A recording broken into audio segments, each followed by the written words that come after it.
안녕하십니까. 이번 시간에는 최근에 끝난 139회 기술사 시험 총평을 해보는 시간을 갖도록 하겠습니다. 역시나 또 139회 차도 출제자의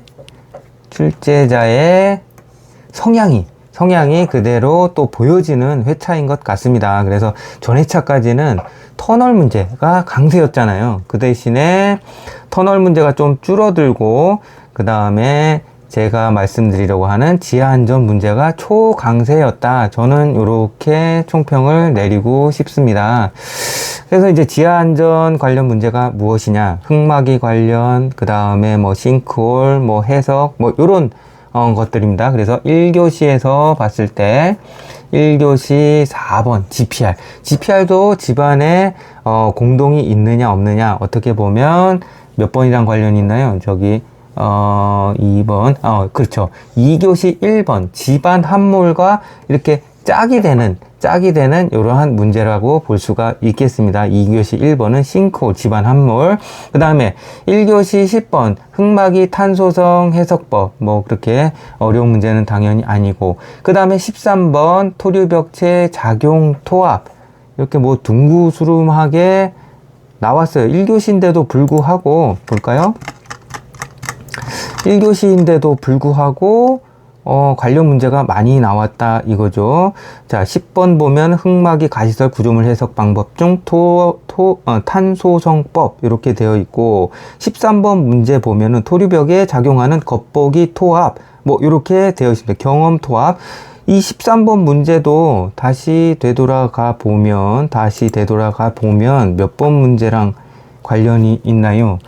자, 13번, 1교시 13번 문제는 또 3교시 3번 문제랑 짝이 되는 문제인 것 같아요. 얘랑. 왜 그러냐면 3교시 3번이 토리벽 토합과 버팀 충력을 구하는 문제였었는데, 결국은 경험 토합을 이용을 해서 구하는 것이기 때문에 13번과 3교시 3번은 짝이 될 수 있겠다. 그 다음에 4교시 2번 터널 지한평 문제, 요렇게 총 6문제가 출제되는 큰 특징을 나타내고 있습니다.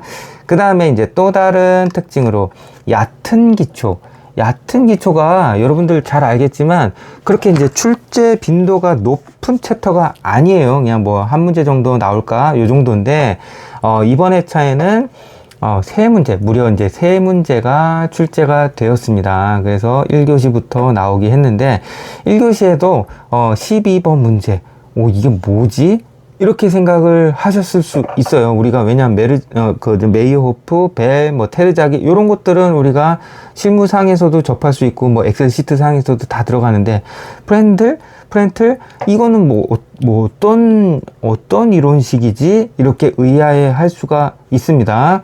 결론적으로 어떤 그 얕은 기초의 지지력, 소송 이론에 관한 어떤 고전적인 이론인데, 여기에서 물어보고 약간 좀 특이한 문제이기도 했어요. 좀 패스를 하거나, 만약에 초이스 할 게 없어서 지지력 이론에 관한 것, 나는 작전을 이렇게 세울 수도 있어요. 왜냐하면 10문제 중에서 이제 자신 있는 문제들이 뭐 한 6문제 되고, 자신 없는 게 뭐 중간 정도가 3문제, 자신 없는 거 어쩔 수 없이 선택할 수밖에 없는 상황이다. 그러면 저 같으면은 프렌틀의 지지력 기초 이론 문제, 요거에 대해서 정말 알 수 없다 해도 뭐 어떤 집안 파괴, 그러니까 단면도를 그려주고 예를 들면 이런 거죠. 예를 들면 이제 우리가 지지력 이론에 대해서 물어볼 때 요렇게 이제 요런 삼각형의 쐐기가 있고 얘가 밀어주고 그 다음에 전단이 발생을 해서 얘가 이렇게 부풀러 올라간다.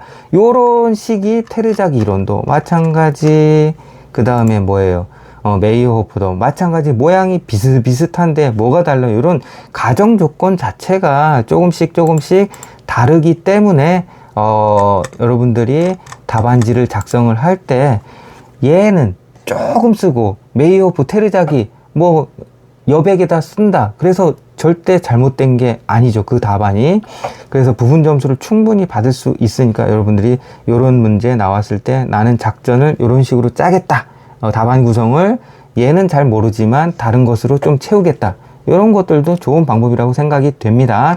자, 또 다른 새로운 유형은 뭔가요? 자, 2교시 3번 다층 집안에서의 물의 흐름 문제를 한번 보도록 하겠습니다. 자, 여기 보는 것처럼 2교시 3번 문제 요 그림만 보면 좀 익숙한데 하고 수평 투수 개수를 구하라는 거야, 수직 흐름을 구하라는 거야. 요 유사한 문제가 있었죠. 우리가 작년도인가 뭐 하여튼 있었던 것 같은데, 어찌됐던 그 모양과 사뭇 다르지 않기 때문에 난 이거를 초이스 하겠다 쉽게 생각하고 접근했다가 푸는 기술하는 도중에 아차 뭔가 이상한데 찜찜한데 요런 느낌 있으셨던 분들 있을 것 같아요. 그래서 요것만 봤을 때는 꼭 수직 흐름 같고 그런데 물의 흐름이 이렇게 들어왔다가 이쪽으로도 흐를 것 같고 이쪽으로도 흐를 것 같고, 얘는 뭐지? 등수 어떤 델타 H가 이렇게 돼서 동수경사가 어떻게 L은 뭐 이걸로 보고 동수경사는 뭐 이걸로 해가지고 계산을 하면 되나? 요런 식으로 쉽게 생각하면 답을 찾기가 어려울 수도 있어요. 그래서 이제 저는 어떻게 생각을 했느냐, 기본 주어진 개요도에서 이렇게 라인 A와 라인 1과 2로 나누어서 수직 흐름이 발생을 한다. 이렇게 두 라인으로 봐서 등가 투수 개수를 구하고 유량까지 구하는 요런 방식을 선택을 했습니다. 그래서 문제 자체가 어렵다기보다는 요런 부분에서 헛갈려서 뭐 다른 방법으로 선택을 했다 그러면 이 문제는 조금 풀기가 난해할 수도 있을 것 같아요. 그래서 지금 2-3번 문제는 익숙하지만 숨어있는 함정이 있을 수 있다. 그래서 수평흐름, 수직흐름의 병합 형태로 헛갈린 판단을 내릴 수 있는 문제에 해당이 된다. 그래서 난이도상 어렵진 않지만 약간의 분별력을 가진 문제로도 볼 수가 있겠다. 이렇게 판단이 되고요. 3교시 2번 무한사면 잊을만 하면 나오는데, 무한사면이 왜 중요할까요? 여러분, 이전에도 한번 말씀드린 것 같은데, 예를 들어서 간극수압에 관련된 문제라든가 우기시 파괴라든가 뭐 여러 가지 이런 문제들 나왔을 때는 우리가 썰을 풀 수가 있어요. 근데 만약에 출제자가 계산 문제로 요걸 내겠다, 유도 문제로 내겠다 그랬을 때 어떻습니까? 여러분들, 우리가 실무적으로 늘상 사용하는 절편법 이런 식으로 돼가지고 슬라이스가 이렇게 깨진다, 전단 파괴가 난다 이랬을 때 계산 문제 용이합니까? 못 풀죠. 이거를 어떻게 풀겠어요? 프로그램을 주지 않으면 시험 시간에. 그래서 우리가 나올 수 있는 계산 문제는 이렇게 무한사면 문제나 아니면 무한사면이 아니다 그랬을 때는 이렇게 점토 집안이나 뭐 이렇게 평면 파괴 요 정도 문제밖에 나올 수가 없다. 그래서 우리는 뭐를 준비해야 된다. 요런 무한사면과 요 정도는 준비를 해 놓으면 계산 문제, 유도 문제 나왔을 때 우리가 이것을 쉽게 접근할 수 있다. 변화의 폭이 그렇게 크지 않다. 이렇게 말씀드린 적이 있습니다. 여지없이 나온 거예요. 그리고 수험생 입장에서 지표면에 지하수위가 있어서 풀기는 좀 어렵지는 않았던 문제인 것 같습니다. 3교시 3번 토류벽 토합과 버팀대 충력을 구하는 문제. 요 문제는 저는 조금 아쉬운 부분이 있었어요. 왜냐면은 문제가 풀기 어렵다 요런 것은 아니지만 자, 왜 그런지 한번 답을 살짝 보고 넘어갈게요. 자, 요거는 이제 아까 좀 전에 말씀드린 무한사면에 대한 유도 문제였고, 그 다음 문제가 요 문제죠. 요 문제. 자, 이렇게 주어졌어요. 이렇게 주어졌는데 지금 보면은 연약한 정규한밀 점토, 그 다음에 어쩌고저쩌고 버팀볼을 이용한 굴착공사 한다. 조건 주어졌어요. 뭐 구하라 했어요? 겉보기 토합을 구하고 각각 스트러스 충력 ABC를 구해라. 이렇게 되어 있습니다. 그랬을 때 우리가 어떻게 접근해야 되냐?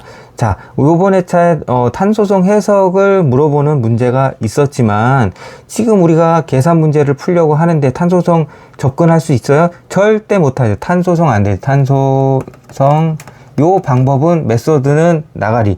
그러면 우리가 뭘로 했느냐? 경험 토합을 이용을 할 수밖에 없다. 그럼 경험 토합이 폐계 토합, 그 다음에 체보 타리오프 뭐 이런 식으로 생각을 할 수 있는데 둘 중에 딱 정하면 되는 것이죠. 자, 그러면 우리가 폐계공법을 보면은 모래지반은 이렇게 사각형 토합, 그 다음에 토가 아니라 연약점토가 이런 식으로 되어 있고, 그 다음에 굳은점토가 이렇게 굴착 깊이 요 밑에서 아마 줄어들 거예요. 그래서 지금 보면 우리가 여기에서 연약한 정규화, 그러니까 문제에서 출제자가 괜히 주어진 게 아니에요. 정규한밀 점토, 그 다음에 이런 디멘전들도 잘 봐야 되는데, 어찌됐던 간에 필요하기 때문에 이러한 조건을 주어줬다. 그러면 이런 A, B, C 경험 토합 중에서 우리는 뭘 선택을 한다? 연약점토, 요거를 선택을 할 수밖에 없어서 여기에다가 이런 식으로 토합 조건을 주어줄 수 있다. 토합이 주어져야 1번을 풀 수 있어야 2번으로 연결이 되기 때문에 그렇습니다. 자, 그렇다면 또 하나, 자, 요 뒷부분을 볼게요. 그럼 뭐 요런 식으로 해서 폐계 토합에 의해서 정기합밀 점토라고 보고 요런 토합 방식을 우리가 선택을 하고 어찌어찌 토합을 구했어요. 그 다음에 어찌어찌, 자, 충력도 이렇게 짠짠짠 나눠가지고 각 스트러트에 작용하는 충력을 우리가 구했다는 얘기죠. 구했는데, 그러면 여러분들이 제가 아쉬운 점은 무엇이냐면은, 여기에서 우리가 이제 통상적으로 공부를 하면 뭐 요런 뭐 토층별로 경험 토합을 요런 형상 정도, 요런 수치 정도는 우리가 구할 수가 있는데, 만약에 요런 KA 주동 토합 계수 요 부분에 대한 공식을 안 외웠다. 그랬을 때 이걸 어떻게 풀지? 난 요런 아쉬운 점이, 이걸 좀 주어지면 너무 많은 단서를 주어지는 건가? 뭐 이런 생각도 솔직히 조금 들기는 했었습니다. 그래서 여기 안에 주어진 조건의 정수들을 집어넣어 놓고 KA를 구해야만 토합을 우리가 구할 수가 있다. 그러면 여기에서 또 하나 퀘스천, B는 4m가 이렇게 주어졌고 H는 뭐 6m, 뭐 좋아요. 요 부분을 주어진 이유는 무엇일까? 보면은 폐계 토합 자체가 6m 이상, 뭐 이런, 그 다음에 폭이 좁은 굴착에서 사용을 할 수가 있다. 요런 조건 때문에 요 조건이 주어지지 않았을까? 얘는 직접적으로 사용이 되는 부분이긴 하지만 풀다 보면 얘는 어디다 쓰였지? 요런 퀘스천이 들어요. 그래서 요 문제는 이러한 부분들에 좀 숨어있는 맹점들이 있다. 그리고 또 하나 주의할 점은 토합은 토합은 한쪽으로 해서 우리가 어찌어찌 해서 이렇게 구했다 쳐요. 그런데 스트럿 충력은 실수를 하실까봐 말씀드린 거예요. 사실상 이 굴착면에서 이 반대편에서도 이런 식으로 토합이 주어지기 때문에 어떻게 보면은 어떤 이 분배 토합이 스트럿 양쪽에서 주어지기 때문에 곱하기 2가 돼야 된다. 2분의 1 그냥 나온 대로 하면 정확한 충력을 산출을 한 게 아니죠. 물론 부분 점수는 맞겠지만 너무나도 아쉬운 상황이 펼쳐진다라는 점 말씀드리고 싶습니다. 다음 넘어가도록 하겠습니다. 그 다음에 3교시 5번 문제 지지층이 이 문제 압권이에요. 이 문제는 저라면 패스를 했을 것 같습니다. 딱 일단 제가 요거를 문제 한번 살짝 볼까요? 3교시 5번. 자, 문제로 돌아왔습니다. 어떤 주어진 단면 형상 이런 것들은 안 주어지고 사질토 하부에 안반층이 있다는 거야. 사질토 하부에 안반층이 있고 치마 영향 범위 있다. 그러니까 결국은 지지층이 어때요? 얘가 이제 지지층이라고 보면 단면폭 B가 있고 비교적 심도가 깊지 않은 H 범위 내에 지지층이 견고한 지지층이 있다라는 뜻이고, 사질토 하부에, 그러니까 결국은 치마 대상이 사질토기 때문에 탄성 치마, 안밀 치마는 아니라는 얘기죠. 그리고 여기서 진짜 전제 조건 자체가 저는 4가지로 이렇게 봤는데, 치마 영향 범위 내 요게 있다. 오케이. 그 다음에 강성 기초다. 강성 기초, 연성 기초. 어찌됐든, 이러한 조건이 주어졌어요. 강성 기초라고. 그 다음에, 하중이 균일하게 증가하고, 뭐, 균일 지반, 단일 지반이라고 볼 수 있겠죠. 그 다음 하중 확산 면적은 30도로 가정을 한다. 확산폭 얘 자체를 30도로 주어진 거예요. 30도. 그래서 이 조건을 모두 만족하는 치마량을 구하는 공식이 있을까 하고서 여러 가지를 제가 한번 살펴봤어요. 슈머트만 SPT를 이용하는 것, 우리가 알 수 있는 탄소성 이런식, 그 다음에 바우레식, 이렇게 해가지고 여러 가지를 살펴봤습니다. 근데 제가 봤을 때 요 전제 조건 모두를 만족할 수 있는 공식 자체는 없어요. 그래서 지금 제가 사전 검토라고 표시를 해 놓은 이유가 결국에는 딱 맞는 조합의 식을 발견하지 못했습니다. 그래서 각각의 식이 뭐 심도를 고려하지 못한다거나 아니면 분산각을 고려하지 못한다거나 뭐 치마 연계수 뭐 여러 가지 이제 부분들이 있는데, 아무튼 뭐 제가 접근하는 방법은 맨 처음에는 그래도 뭐 슈머트만 식으로 이런 식으로 지층을 나눠 놓고 이걸 서메이션을 하는 복잡한 과정을 구하면 되지 않을까라고 했지만 어떻게 해요? 못했어요. 자, 그래서 제가 이제 책자를 좀 살펴봤어요. 그래서 다층 집안의 어떤 변형계수가 다르고 어떤 치마 영양계수를 고려할 수 있는 슈머트만 식을 이용을 해서 구할 수 있는 이러한 예제들이 어떤 다스 책에, 얕은 기초 책에 있기에 이제 요런 식을 이용을 하는가 했는데 딱 맞는 조건은 아니었고, 그 다음에 바울의 식을 보니까 어때요? 이 그림만 봤을 때는 우리 출제 문제랑 굉장히 근접한 문제라고 생각을 했지만 이 역시 뭐 정확한 딱 매칭이 되는 문제라고 볼 수는 없었어요. 그래서 요 문제는 여러분들이 한번 답을 찾아주시고 그 다음에 또 다른 수험생들을 위해서 공유해 주셨으면 좋겠다라는 생각을 드려봅니다. 자, 그 다음에 넘어가서 이 문제를 적절히 푼 사람은 거의 없을 듯 합니다. 이건 제 생각입니다. 제 기준에서 기숙사 합격했다고 해서 모든 문제를 풀 수 없다라는 부분을 겸허히 받아들입니다. 자, 4교시 1번 문제는 응력교. 그러니까 이번 회차의 문제 자체가 보면은 대부분이 예를 들어서 한 80%? 요 정도가 이제 조금 평이한 수준의 난이도를 보였다라고 하면 걔 중에 진짜 20%막 요런 문제들은 뭐 이건 뭘 도대체 물어보는 걸까? 굉장히 생소할 수도 있고 어떤 시중에 나와 있는 교재를 찾아봐도 그 답을 명쾌히 얻기 힘든 문제들이 한 10% 20% 정도가 있는 것 같아요. 그래서 좀 특이한 회차다라는 이런 생각이 들고, 그리고 이제 4-1번 문제도 응력 경로 뭐 이런 것들을 물어보는데 한번 가봅시다.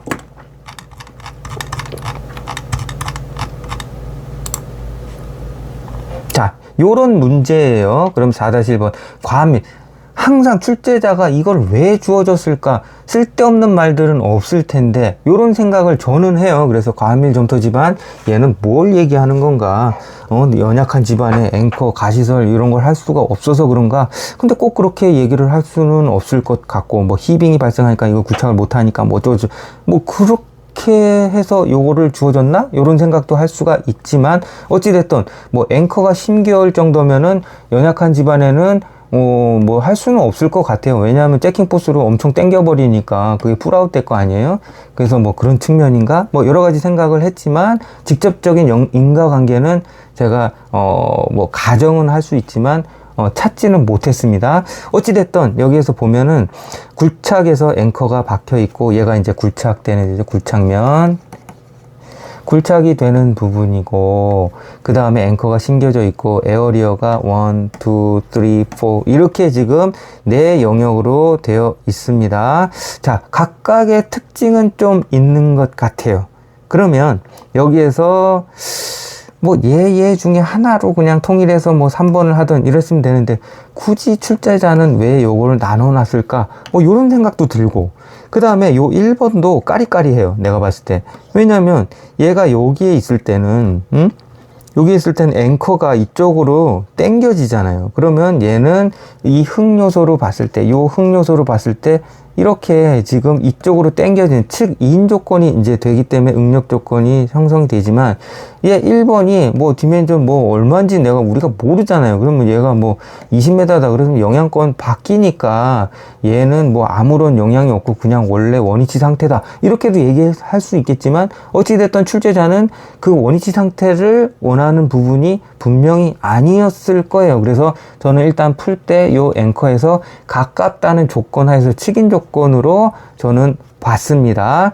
그리고 이제 물론 이제 얘는 측 앞 조건이 되겠죠. 여기서 이제 땡기니까는 쭈그러들 거 아니에요. 얘가 여기서 딱 앵커 두부가 있고 여기서 누르고 여기서 이렇게 어찌됐던 간에 얘가 요 에어리어는 찌부러들 수 있는 측면으로 그런 조건이니까 1과 확실히 대별된다, 이렇게 볼 수가 있겠고, 그럼 3번 4번은 좀 까리까리하죠, 위치가. 그래서 이제 저는 얘는 여기에서 지표면이다, 그냥 아예 극단적으로 생각을 해버렸고, 얘는 지표면이 아니라 그 이하에다가 파져 있다. 결국은 어떻게 봤냐면은 흙이 이렇게 굴착이 됐으면 그냥 흙 요소를 저는 이제 요렇게 본 거죠. 요렇게 얘를 1번, 얘를 2번, 뭐 이런 식으로 극단적으로 보게 되면 의외로 풀리는 부분이 있겠다. 그래서 기본적인 내용 서술해 주고 각각의 측인 축압 조건 뭐 이런 조건을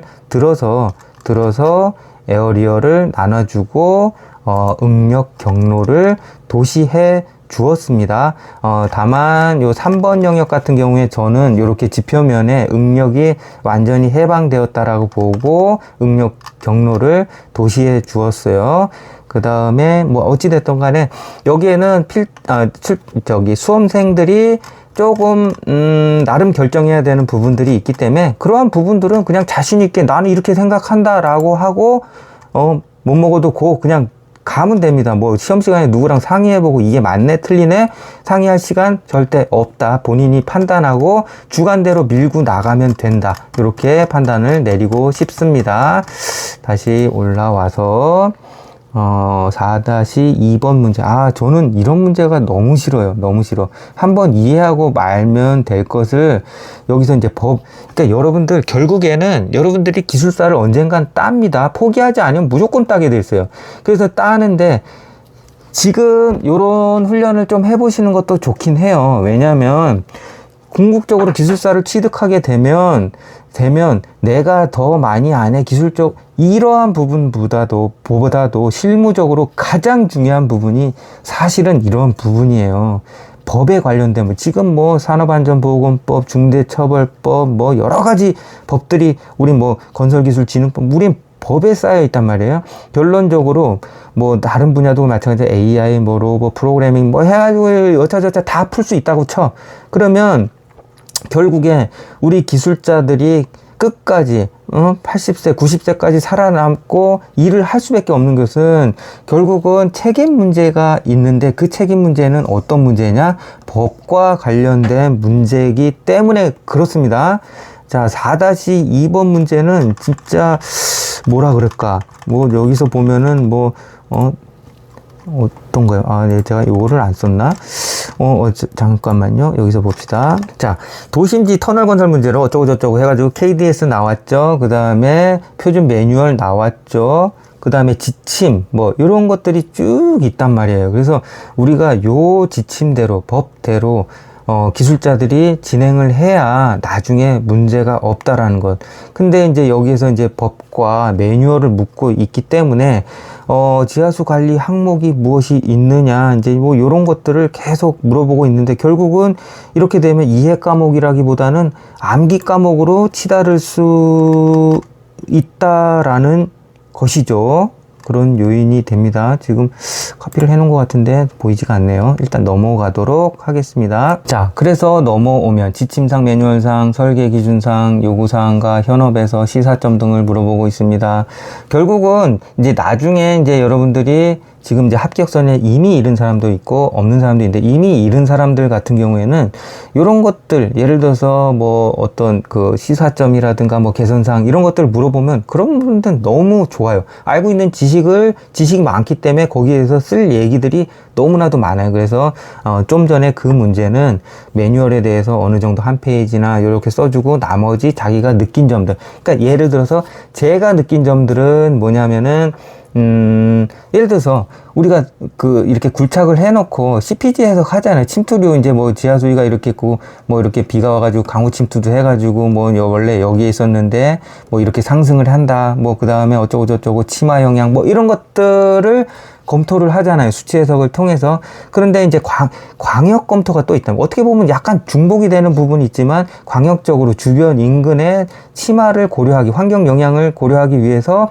광역 지하수 흐름, 유향 유속도 하고 뭐 어쩌고 저쩌고 막 푸는데, 과연 얘를 하는데도 국부적으로 우리 사이트만 하는데도 투수개수라든가 뭐 이런 시험들, 이런 것도 지하수위, 그 다음에 초기 지하수위 뭐 여러 가지를 결정해야 될 부분, 결국 수치 해석이 거짓말한다는 게 아니라 거기 들어가는 인풋 자체가 얼마나 신뢰성이 있느냐, 요것이 굉장히 중요한 건데, 우리가 광역 흐름 해석을 할 때 그러한 인풋 자체의 신뢰도가 굉장히 높다라고 볼 수가 있을까, 뭐 요런 퀘스천들이 좀 남아요. 저는 솔직한 얘기로. 그래서 중복되는 개념도 조금 있을 수가 있고, 광역 해석의 어떤 신뢰도 문제, 뭐 이런 것들, 문제는 굉장히 이해하지만, 이게 왜 그러냐면 우리는 이렇게 디테일하게 하는데 사실 이제 평면도예요. 평면도 지도 이런 섹터가 있는데 건물이 ABC, 도심지에서 뭐 여러 가지 있잖아요. 그러면 얘 지하 조건, 뭐 얘가 어떤 뭐 저 배수 조건이 다 다를 거고, 그렇게 따지면 우리가 수치 해석을 뭐 이렇게 해가지고 뭐 여기 다 따로따로 해줘야 할 때, 그런 조건을 우리가 광역 해석 흐름에 모사할 수 있느냐, 요런 실무적인 문제점들이 분명히 남을 것 같아서 하는 문제입니다. 자, 그리고 이제 마지막 이제 말씀드리고 싶은 부분은 여기에서도 나왔지만, 이번 회차는 기본을 묻는 문제들이 많았다. 1교시 강성과 강도 문제, 그 다음에 3번 CLML 문제, 잔류, 전단 강도 설명 문제, 제압축 지수, 뭐 이런 정의들에 대해서 충실한 문제들이 있었다. 결론적으로 베이직이 튼튼한 사람이 응용 부분도 충실하게 대처할 수 있다. 이렇게 저는 생각이 됩니다. 요것으로 이제 총평을 마무리를 하는데요. 제가 마지막으로 하나 이렇게 말씀드리고 싶은 것은 요 문제 한번 말씀드리고 마무리를 짓도록 하겠습니다. 자, 보강통병 3단, 이제 요새는 희한하게 보강통병 문제가 사고도 있어서 그랬는지 모르겠지만 보강통병에 대해서 보수보강 메커니즘, 내진 설계에 대해서 설명하시오. 뭐 붕괴원, 우기식 붕괴원 137회 때도 나왔었던 것 같은데, 여러분들 이제 공식이나 이런 것들은 이제 우리가 외워야 되고 또 까먹고 이러한 부분들이 있지만, 요 두 가지 자료는 한번 인터넷에서 찾아서 꼭 한번 봐주시기 바랍니다. 기억을 하라는 게 그림을 보고 느끼는 수준이면은 평생 그냥 기억이 가는 거예요. 그래서 우리가 이런 부분들 언제라도 써먹을 수 있는 거거든요. 보강토, 옹벽, 손상, 유형, 여러분들 뭐 직접 경험하신 분들도 많을 텐데, 이러한 부분들에 문제가 있고, 그 다음 보수는 이렇게 하고, 그 다음에 하고 뭐 한다, 이런 부분들이 있다. 그러니까 결국은 제가 마지막으로 말씀드린, 기술 기사를 많이 보시면, 그러니까 기술 기사를 여러분들이 이제 공부를 많이 하면 피곤하잖아요. 그럴 때 그냥 편하게 커피 한 잔 먹으면서 이렇게 그냥 소설책 읽듯이 하면은 답안에도 적절하게 쓸 수가 있고, 굉장한, 내가 모든 현장 경험을 할 수가 없잖아요. 간접 경험을 함으로써 효과적으로 답을 할 수 있다. 요 정도까지를 말씀드리고 요번 회차 총평을 마무리하도록 하겠습니다.